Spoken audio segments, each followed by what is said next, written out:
Computer edu world চ্যানেলের সবাইকে স্বাগত। পেজ লেআউট রিবন বা মেনুবার যে রয়েছে সেই মেনুবারের প্রথম যে কমান্ড গ্রুপ থিমস যে কমান্ড গ্রুপ রয়েছে সেই থিমস কমান্ড গ্রুপে যে 4টি কমান্ড রয়েছে সেই 4টি কমান্ডের কাজ আমি এই ভিডিওতে স্টেপ বাই স্টেপ দেখিয়ে দেবো। এই ভিডিওটি দেখার পর এই কমান্ডের কাজগুলো অবশ্যই তোমাদের কাছে পরিষ্কার হয়ে যাবে। প্রথমে আসছি থিম টেবিলটা নিয়ে আসার পর যখন আমি এই থিমসে যাচ্ছি এখন অনেকগুলো ফরম্যাট রয়েছে। যখনই আমি ফরম্যাটগুলো চেঞ্জ করছি দেখো এখানে এই পাচ্ছ ফন্ট সাইজ এবং লেখার সাইজও পরিবর্তন হচ্ছে। এখন থিম অনুযায়ী অটোমেটিক পরিবর্তন হয়ে যায়, দেখতেই পাচ্ছ তোমরা। তাহলে এই থিমগুলো ব্যবহার করে আমরা ফন্ট বা লেখার স্টাইল অটোমেটিক পরিবর্তন করতে পারবো। যে কোনো একটা সিলেক্ট করলেই তোমরা সিলেক্ট করার জন্য একবার সেই ফন্টের উপর গিয়ে ক্লিক করতে হবে। এই দেখো ক্লিক করে দিলাম, অটোমেটিক সেই ফন্টে সব চলে গেছে। তারপরে কি রয়েছে কালার।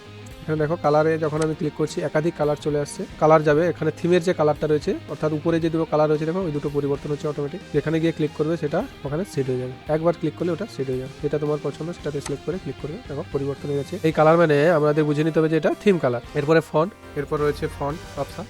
ফন্ট অপশানে যখনই আমি যাচ্ছি তোমরা দেখতেই পাচ্ছ প্রতিটা ফন্টের উপর যখন আমি মাউস কার্সারটা নিয়ে যাচ্ছি তখন লেখার স্টাইল কিন্তু অটোমেটিক পরিবর্তন হয়ে যাচ্ছে। অর্থাৎ থিমে যেমন পরিবর্তন হয়েছে সেই অনুরূপ কিন্তু ফন্ট এখানে পরিবর্তন হয়েছে। এখানে স্ক্রল করে নিচের দিকে এলেই বুঝতে পারবে, দেখতে পাচ্ছ একাধিক ফন্ট রয়েছে।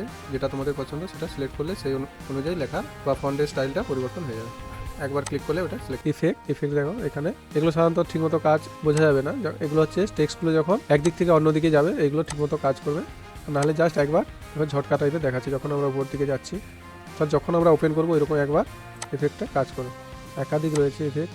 তাহলে তোমরা আশা করি বুঝতে পেরেছো থিমস কমান্ড গ্রুপের কাজগুলি।